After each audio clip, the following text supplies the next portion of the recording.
Hello students, good morning everyone. We are starting the topic that is synthesis. Students, आज जो topic हम शुरू कर रहे हैं वो है आपका सिंथेसिस. ओके, एक ऐसा चैप्टर जो कि आपके ग्रामर सेक्शन में विशेष रूप से क्लास 12th के स्टूडेंट्स के लिए 11th और 12th दोनों के लिए इम्पॉर्टेंट. ठीक है, यहाँ पे आपका ये सिंथेसिस आपका क्वेश्चन नंबर 2 में पूछा जाता है आपसे. ठीक है, तो कैसे सिंथेसिस का क्वेश्चन हमको सॉल्व करना है, किस प्रकार से इसका आंसर देना, आज इस बारे पे हम लोग डिस्कस करेंगे. ठीक है, सिंथेसिस सबसे पहले हम इसके लिए रूल्स पढ़ें. It is essential for us to know that what is synthesis. What's the question is coming before us. हमारे सामने जो प्रश्न आ रहा है वो क्या है? प्रश्न है कि सिंथेसिस है क्या. ओके, तो स्टूडेंट्स आप इसे हिंदी में बोलते हो संश्लेषण. आप इसे हिंदी में बोलते हैं संश्लेषण. What the Hindi means of synthesis? That's संश्लेषण. ओके, और संश्लेषण होता क्या है? अगर हम इसके वर्ड पे जाते हैं then you know that the antonym for this word is analysis. अगर हम सिंथेसिस के अपोजिट की बात करें, सिंथेसिस के अपोजिट वर्ड की बात करें तो सिंथेसिस का अपोजिट वर्ड स्टूडेंट क्या होता है? सिंथेसिस का अपोजिट वर्ड होता है एनालिसिस. और आप लोग अच्छे से इस वर्ड से परिचित हैं कि एनालिसिस का मतलब क्या होता है. सपोज दैट जैसे आपको जो है मैं कंपाउंड की बात करता हूँ, कोई यौगिक दे दिया जाता है इन योर प्रैक्टिकल लैब और आपसे कहा जाता है that you have to analysis this compound. आपको उस कंपाउंड का, उस यौगिक का एनालिसिस करना. तो एनालिसिस में आप करते क्या? विभिन्न प्रकार की रासायनिक अभिक्रियाएं करते हैं and then you will try to find out how many elements are just on that your compound. यही तो करते हैं आप. विभिन्न प्रकार के रासायनिक अभिक्रियाओं के द्वारा पता लगाते हैं कि कौन कौन से एलिमेंट्स उस कंपाउंड में हैं. तो सिंथेसिस एनालिसिस तो आप समझ रहे हैं कि एनालिसिस का आशय हम कह सकते हैं तोड़ना, to break and to get. अब सिंथेसिस उसी का अपोजिट हो गया. सिंथेसिस का मीन्स हो गया संश्लेषण. मीन्स कई तरह से आप इसको समझ सकते हैं. जैसे हम कपड़े के संश्लेषण की बात करते हैं, the synthesis of clothes. The threads are given to you. आपको धागे दे दिए जाते हैं, आप कहते हो सिंथेसिस करिए, तो आप क्या करते हो? धागों से बुन करके एक कपड़ा तैयार कर देते हो. यही तो है सिंथेसिस. लेकिन यहाँ पे आपको कपड़ा नहीं तैयार करना है. यहाँ पे क्या करना है? आपको सिंथेसिस, सेंटेंसेस का सिंथेसिस करना. मीन्स देयर विल बी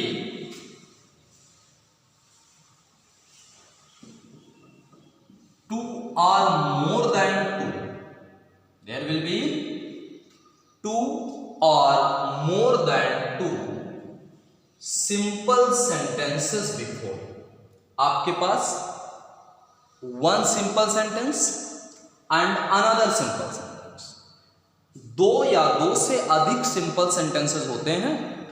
चलिए दो से अधिक की भी बात करते हैं. ठीक है, and then you have to combine it into one. और बच्चों आपको इसे जोड़ना होता है एक simple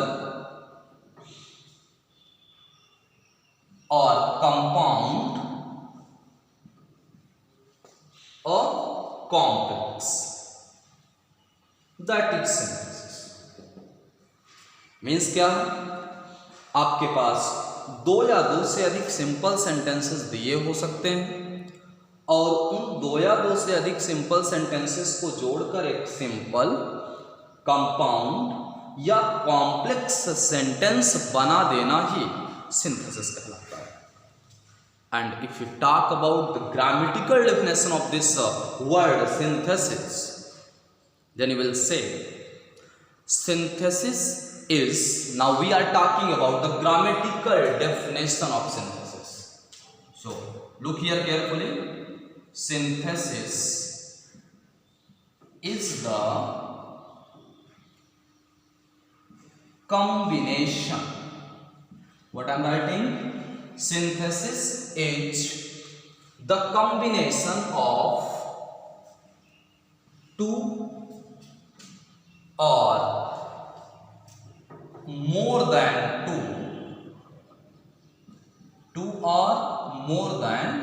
two simple sentences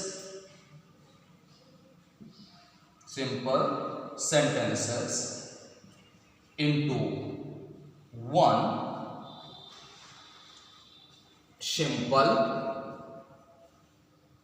compound or complex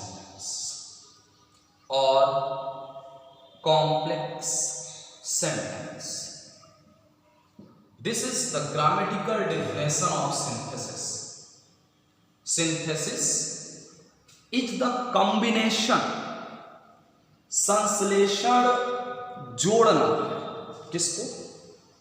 of two or more than two, दो या दो से अधिक, two or more than two simple sentences into one simple, compound or complex sentence. So it is clear to everybody कि synthesis क्या है?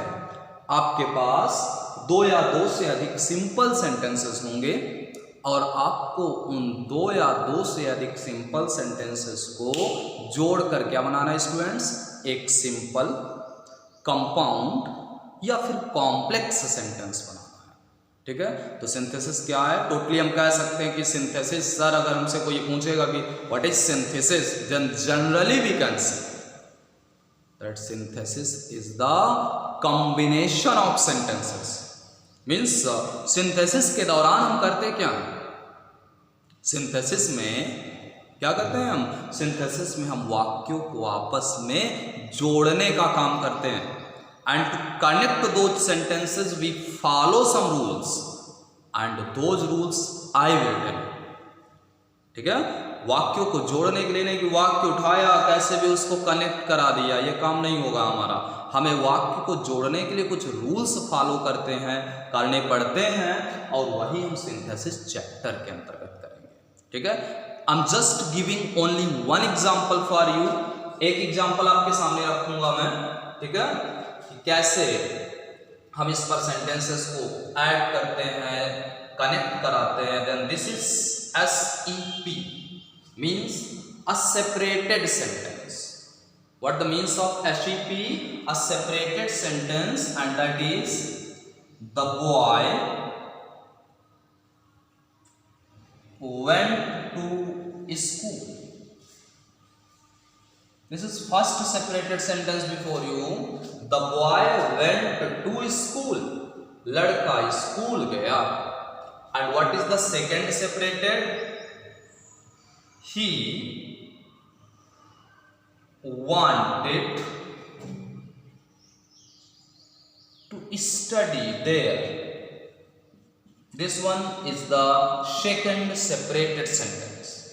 The boy went to school. लड़का school गया. He wanted to study there. वो वहां पढ़ना चाहता था। Students, how many sentences are there? Look carefully. This is the first sentence and this one is the second separated sentence. और इन दोनों को जोड़ करके हमें एक कंबाइन सेंटेंस बनाना है। और बच्चों, कंबाइन किस पर हो सकता है? मैंने बताया ना कि ये सेपरेटेड सेंटेंसेस है आपका, और आपसे कहा जा सकता है कि इन दोनों को कंबाइन करके आप सिंपल सेंटेंस बनाइए। You have to just combine these sentences into one compound, or it may be also said that you have to combine these sentences into one complex। तो आपसे सिंपल, कंपाउंड या complex में से कुछ भी करवा सकता है। चलिए जस्ट अभी हम रूल तो किसी पे देख नहीं रहे हैं, जनरली हम इस सेंटेंस को सिंपल में कंबाइन करता हूं मैं आपको सिर्फ देखना है कि कैसे कंबाइन हुआ। We are not talking about rules. Then you will combine it. The boy went to school। The boy went to school to study। The boy went to school to study, and you have just combined this into one simple। Okay, so I think that it is clear to everybody that what is synthesis। आपने सिर्फ देखा है कि यहाँ से कई चीजें हमने यहाँ रिमूव किया है। जैसे द बॉय आपके पास एक नाउन था तो हमने यहाँ से ही वर्ड को रिमूव किया है, वांटेड को भी रिमूव किया था क्योंकि ये पर्पस शो करा रहा था, और पर्पस शो करने के लिए हमारे पास ये इन्फिनिटिव था 2 + V1। वो तो रूल की बात है, अभी मैं आपके साथ डिस्कस करूंगा। मैं सिर्फ ये जानना चाहता हूं कि क्या आप सिंथेसिस वर्ड का मीन्स समझ गए, और अगर हाँ तो बहुत अच्छा। सिंथेसिस का मीन्स क्या हुआ?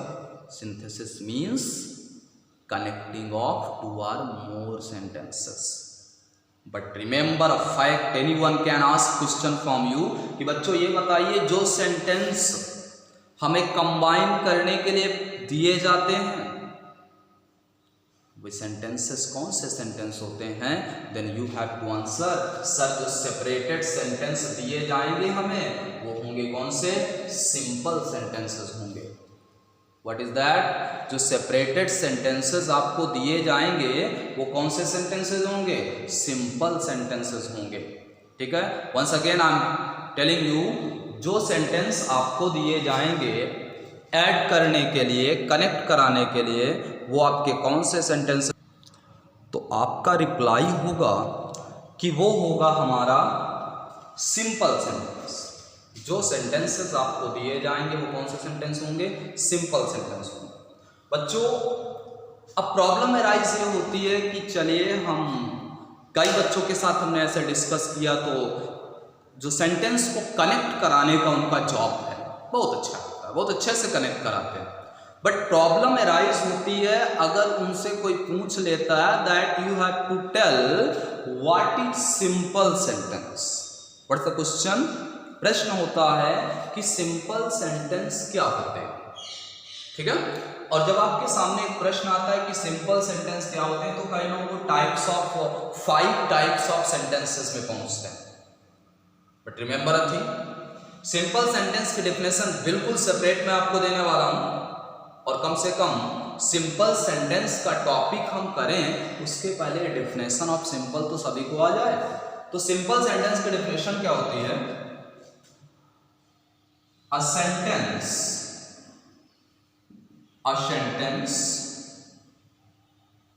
which has single finite verb। This is a sentence which has single finite verb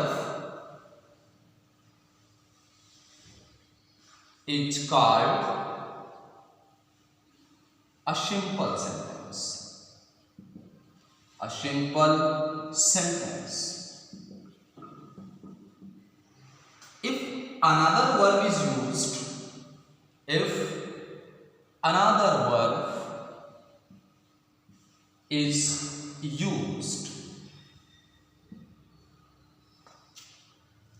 it will come in non-finite form। It will come in non-finite form। This is the real definition of simple sentence। याद रखिएगा, अभी समझा रहे हैं कि simple sentence क्या होता है, आपको आएगा। A sentence which has single finite verb, वो वाक्य जिसमें सिर्फ एक फाइनाइट वर्ब होती है, वो वाक्य जिसमें सिर्फ एक फाइनाइट वर्ब होती है। We have to underline this word. अब इस पर हम डिस्कस करेंगे जिन स्टूडेंट्स को समस्या है कि फाइनाइट वर्ब क्या होता है। सिंगल फाइनाइट वर्ब वाला सेंटेंस कहलाता है क्या? Simple sentence. ओके, आगे क्या लिखा हुआ? If another verb is used there, यदि दूसरी वर्ब इसमें प्रयोग हुई है, it will come in non finite form. तो ये किस पे आएगी? नॉन फाइनाइट फॉर्म पर आएगी। अब अगर हमें यह क्लियर हो जाए कि फाइनाइट वर्ब और नॉन फाइनाइट वर्ब होता क्या है, तो फाइनाइट और non finite clear, simple sentence clear. I am writing a sentence. They called me. This is a sentence before you. वाक्य है they called me।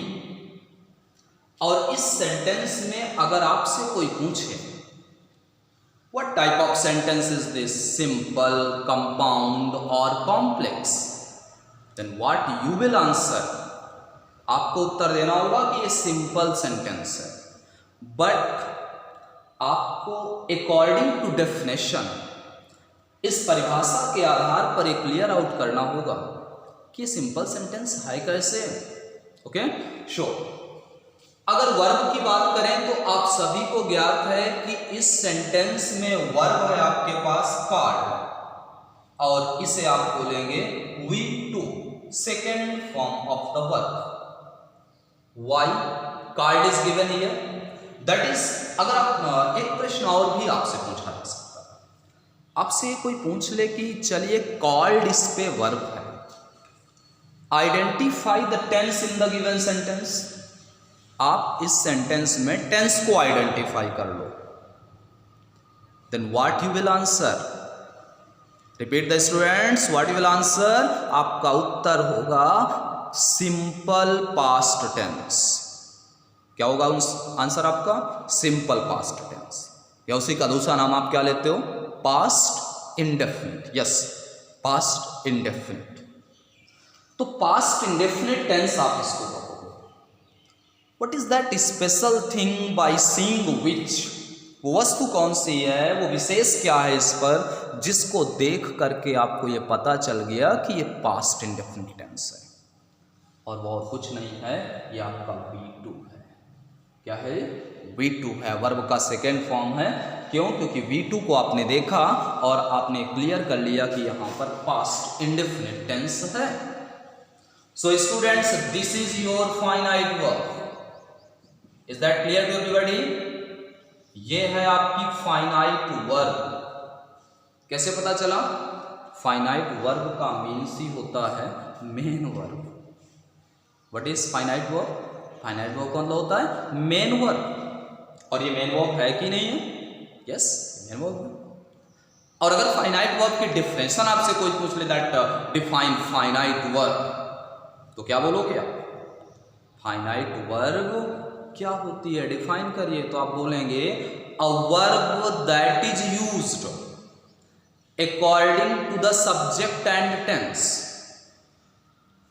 Which verb? A verb that is used according to the subject and tense is known as finite verb.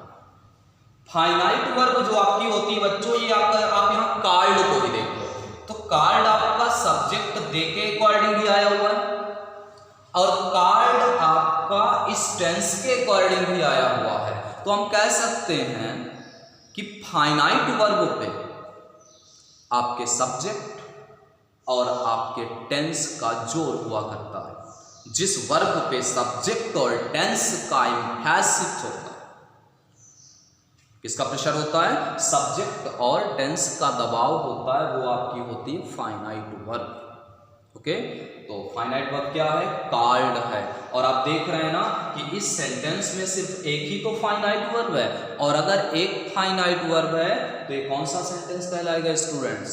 Simple sentence. Once again, one more sentence for you. The boy plays cricket. The boy plays cricket. लड़का cricket खेलता है। इन the given sentence, इस बार आपका chance है, आपको बताना कि finite verb है क्या इस पर। तो आप जानते हो कि plays is your finite verb. आपका फाइनाइट वर्ब क्या है? Plays, because this is modifying to simple present tense. Plays ही एक ऐसा वर्ब है जो कि बॉय के अकॉर्डिंग आया हुआ। देखो, बॉय आपका सिंगुलर नंबर है, थर्ड पर्सन है, इसलिए इस पे SCIS जुड़ा हुआ है, तो सब्जेक्ट का भी फोर्स हुआ ना बच्चों। और इसीलिए आप देख सकते हो प्रेजेंट इंडेफिनिट टेंस है, सिंपल प्रेजेंट है, तो इस पर आपके पास first form of the verb है। So this is your finite. Means totally we can say that a main verb is also called a finite. Confirm to everybody? तो first sentence भी simple है और सेकंड सेंटेंस भी simple है। कुछ लोग बोला करते हैं कि सर ऐसा सेंटेंस जिसमें एक वर्ब हो, क्या बोलते हैं? A such type of sentence which contain a single verb. तो गलत नहीं है, बस उनको थोड़ा सा और भी एक चीज ऐड करना है, और वो क्या है? वन वर्ब नहीं, सिंगल वर्ब नहीं, सिंगल फाइनाइट। ठीक, तो सिंगल फाइनाइट वाला फाइनाइट वर्ब वाला सेंटेंस क्या कहलाएगा?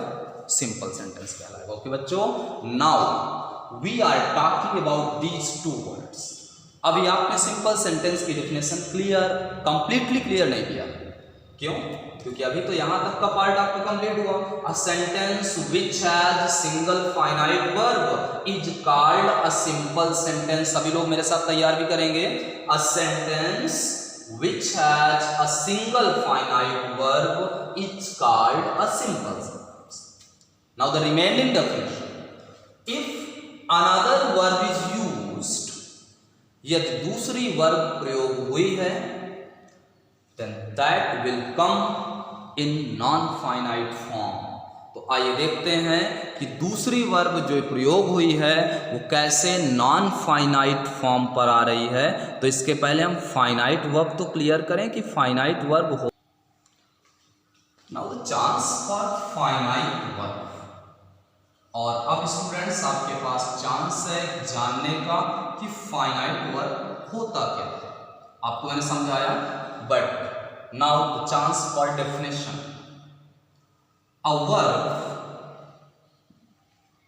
that is used, a verb that is used. Now your turn. अभी मैंने समझाया according to the subject, according to subject and tense, according to subject and tense is called finite verb. Okay, is called finite verb. For example, Ravi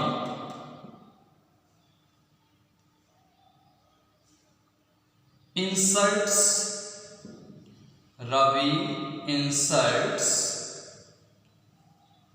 his elders. Ravi inserts his elders. Students, are you able to identify the finite verb in the sentence? Yes, inserts आपकी finite verb है। finite verb क्या है? inserts आपकी यहां पर finite verb है। ठीक, सबको कंफर्म? और आप देख सकते हैं कि इस सेंटेंस में सिर्फ एक वर्ब है, और वो भी क्या है? फाइनाइट वर्ब है। Then what type of the sentence is this? किस प्रकार का सेंटेंस हुआ ये? सिंपल सेंटेंस कहलाएगा। यस, कौन सा सेंटेंस कहलाएगा? सिंपल सेंटेंस कहलाएगा। तो आपको you can just say it a simple sentence. देखिए, हम सिंथेसिस के रूल्स पढ़ें, सेंटेंस को कंबाइन करना सीखें। इसके पहले मस्ट होता है कि हम वो चीजें तो जान लें। चलिए हम सेंटेंस को कंबाइन करके सिंपल बनाना सीख सकते हैं। हम सेंटेंस को कंबाइन करके सिंपल बनाना तो सीख सकते हैं, but if somebody ask us that tell what is simple sentence, then what we will reply, उत्तर क्या देंगे हम, ठीक है। इसलिए आवश्यक है कि उनकी छोटी चीजें तह तक जाएं, डिटेल स्टडी करें और डेप्थ की स्टडी करें। उसके लिए मैं आपके साथ हूं यहाँ पर। आइए देखते हैं आगे। अब चांस आता है बच्चों, मैंने क्या कहा, अभी तो एक वर्ब वाला ही सेंटेंस है तो स्वाभाविक है ऑटोमेटिकली सिंपल सेंटेंस होगा। One more sentence, they went to market, okay, they went to market to buy some pens. This is, they went to market to buy some pens. वे कुछ pens खरीदने के लिए बाजार गए। What is the sentence? They went to market to buy some pens. इस sentence में अगर हम चर्चा करें तो can you identify how many verb are given here, कितनी वर्ब्स यहां पे दी हुई हैं आपके पास। देन यस, सही आ रहे हैं सभी। वेंट आपकी first verb, this is first verb, okay. Went lexical verb है, कभी मैं आपसे चर्चा करूंगा वर्ब के बारे में डिटेल स्टडी पे। लेक्सिकल वर्ब, तो they went to market, went आपका मेन वर्ब हो गया, ओके। और एक वर्ब आपके पास और भी है एंड दैट इज बाय। आपके पास जो दूसरी वर्ब है वो है स्टूडेंट्स क्या, बाय वर्ब है। Went is V2 while buy is V1। Verb का सेकेंड फॉर्म है, गो का सेकेंड फॉर्म वेंट और बाय का फर्स्ट फॉर्म है खरीदना, ठीक है, गो जाना। तो आपके पास इस सेंटेंस में दो वर्ब हैं। अब आपको आइडेंटिफाई करना है क्या ये सेंटेंस सिंपल हो सकता है। तो सिंपल की डेफिनेशन आपको क्लियर है, सिंगल फाइनाइट वर्ब, और अगर दूसरी वर्ब आती है तो उसे नॉन फाइनाइट होना चाहिए। देखते हैं, अब आवश्यक हो जाता है हमारे लिए कि सर नॉन फाइनाइट अगर बता दें तो हम बता सकते हैं कि ये सिंपल है अथवा नहीं, ओके। ये सिंपल है या नहीं, इसको जानने के लिए हमें क्या करना होगा, नॉन फाइनाइट पहचानना होगा। तो चलिए देखते हैं। वेंट तो आपका कंफर्म फाइनाइट वर्ब है, यस और नो। वेंट आपका फाइनाइट वर्ब है कि नहीं है, है भाई। ये पास्ट इंडेफिनिट टेंस को शो करता है, अकॉर्डिंग टू सब्जेक्ट और टेंस आया हुआ है, सब्जेक्ट और टेंस के अकॉर्डिंग आया हुआ है, फाइनाइट वर्ब है, ओके। अब चलते हैं बाय पे। तो बाय लिखा हुआ है, इसको हम लिखेंगे, लेंगे टू बार, 2 + V1, 2 + V1, 2 है और 2 के साथ वर्ब का फर्स्ट फॉर्म लगा हुआ है, ठीक है। तो जब 2 + V1 हुआ तो आप इसे क्या बोलते हैं, यस बहुत सारे बच्चों को पता है, 9 से पढ़ते आ रहे हैं, इन्फिनिटिव। क्या बोलते हैं आप इसे बोलते हैं infinitive. When we use to before the first form of the verb, जब हम वर्ब की फर्स्ट फॉर्म के पहले टू यूज करते हैं तो आप उसे क्या बोलते हैं, आप उसे बोलते हैं इन्फिनिटिव। क्या बोलते हैं, इन्फिनिटिव। और बच्चों आपको बताएं, इन्फिनिटिव आपका फाइनाइट वर्ब में काउंट नहीं होता है, इन्फिनिटिव आता है नॉन फाइनाइट वर्ब पे। कौन सी वर्ब पे, non finite form, this is non finite. और अगर एक फाइनाइट है, दूसरी यूज होने वाली वर्ब नॉन फाइनाइट है, तो आप इसे कौन सा सेंटेंस बोलेंगे, आप इसे बोलेंगे सिंपल सेंटेंस। भाई दूसरी वर्ब यूज जरूर इसमें हुई है, second verb is used here, I know that second verb is used here, but आप देख सकते हैं सिंपल सेंटेंस की डेफिनेशन में आपको बताया गया कि एक फाइनाइट वर्ब होगी, और अगर दूसरी वर्ब यूज हुई है तो वो क्या होगी, नॉन फाइनाइट होगी, तो आप उसे सिंपल सेंटेंस कहोगे। Okay, is that clear to everybody कि ये सेंटेंस सिंपल है या नहीं। अब बात आती है सर क्या इन्फिनिटिव बस काउंट होता है क्या नॉन फाइनाइट पे? कौन सी चीज आती है? बात यह आती है कि क्या इन्फिनिटिव मात्र नॉन फाइनाइट में काउंट होता है? तो स्टूडेंट्स ओनली इन्फिनिटिव काउंट नहीं होता है, नॉन फाइनाइट्स पे जो चीजें आ रही हैं उनकी जानकारी सिंपल सेंटेंस पढ़ने से पहले बहुत आवश्यक है, और वो मैं आपके सामने रख रहा हूं। नॉन फाइनाइट्स में कौन कौन, now chance for non finite, आप सीखेंगे कि नॉन फाइनाइट्स में कौन कौन सी चीजें आती हैं। देन स्टूडेंट्स फर्स्ट थिंग आपके पास आता है, first one participle, participles. Okay, then participles की अगर जनरल बात करें, then participles are of 3 kinds. Participles आपके पास 3 काइंड्स होंगे। Number 1 present participle. What type of participle is first? Present participle. Okay, that is V1 ing form of the verb is present participle. Second one is past participle, past participle. This is past participle. This is third form of the verb, and third perfect participle, perfect participle. This is having plus V3, having plus V3, third form of the verb. Okay, second, this is infinitive, infinitive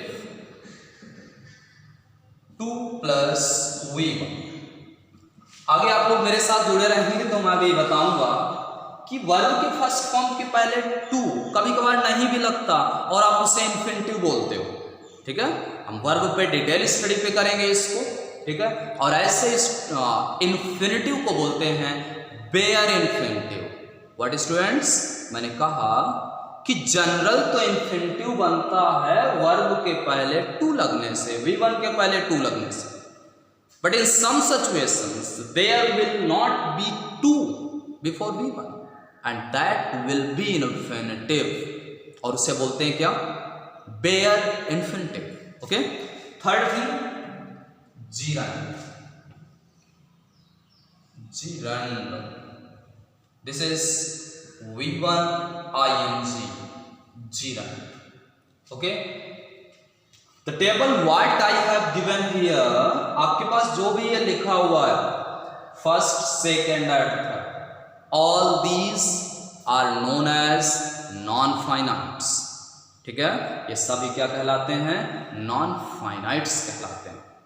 ठीक है, तो अगर एक finite verb है और दूसरी आपके पास non finite verb है, ठीक है, तो हम उसे क्या बोलेंगे? हम उस सेंटेंस को बोलेंगे simple sentence. So our purpose is for today's class was only to know what is synthesis. Synthesis क्या है आप समझ रहे हैं? सिंपल दो सिंपल सेंटेंसेस को जोड़कर एक सिंपल कंपाउंड या कॉम्प्लेक्स बनना। ठीक है, फिर मैंने आपको डिटेल स्टडी करवाई कि आप सिंपल सेंटेंस पहचान सकते हैं कि नहीं पहचान सकते हैं, तो वो भी है आपके पास। अभी इस पर बहुत सारे डाउट्स हमारे पास बने हुए हैं। मैंने नॉन फाइनाइट्स तो बोल दिया है, बट आप देख सकते हैं कि प्रेजेंट पार्टिसिपल में भी V1 ing है। ing form is in present participle and ing form is given in gerund। तो हम पहचानेंगे कैसे कि सर कौन सा प्रेजेंट पार्टिसिपल है और कौन सा gerund है? क्वेश्चन हम हैमर करता है बार बार हमारे पास। ठीक है। तो हम लोग इसको अगले वीडियो पे आप लोगों के सामने मैं रखूंगा that what is the difference between present participle and gerund. Okay students, विशेष थिंग आप सभी के लिए, सभी के कहने पर लाइव क्लासेस हम चलाते रहे लगातार और चल भी रही हैं, ठीक है। लेकिन कुछ स्टूडेंट्स की टाइमिंग की प्रॉब्लम होती है, सर हम लाइव पे नहीं आ पा रहे हैं, यूट्यूब पे सब्जेक्ट मैटर दे दीजिए।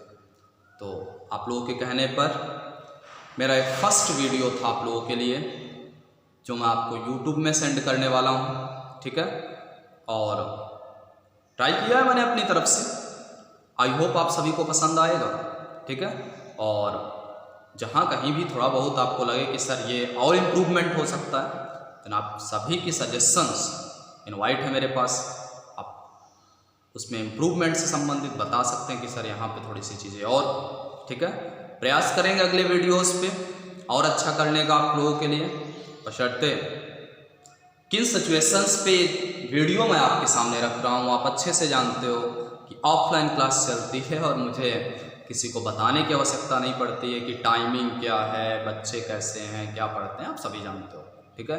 तो मैं प्रयास करूँगा कि विशेष रूप से जो फर्स्ट क्लास मैंने सिंथेसिस के लिए रखी है, जो स्टूडेंट्स करवी चित्रकूट में हमसे पढ़ रहे हैं, ठीक है, बहुत अच्छा है, उनके लिए तो मैं ग्रुप में भी सेंड करने वाला हूँ ये चीज़ें, ठीक है। इसके बाद भी आप शेयर करेंगे ताकि आपके सभी भाई बहन जो 11th 12th में हैं, और आप भी जानते हो कि जब हम लोग इसी सिंथेसिस को लेकर आगे बढ़ेंगे तो कहीं ना कहीं क्लॉज और कंजक्शन का भी यूज आपको कंपाउंड और कॉम्प्लेक्स सेंटेंस में मिलता है, तो आपके 9th 10th के भाइयों बहनों के लिए भी बहुत प्रॉफिटेबल होगा, ठीक है। विशेष रूप से लास्ट आप सभी के लिए मैं यही विश करूँगा कि अगर मैं ऑनलाइन आपको दे रहा हूँ स्टडी सब्जेक्ट मैटर दे रहा हूँ, then you will stay at your home and stay safe there. Okay, thank you class, thanks to watch, thank you, thanks everybody.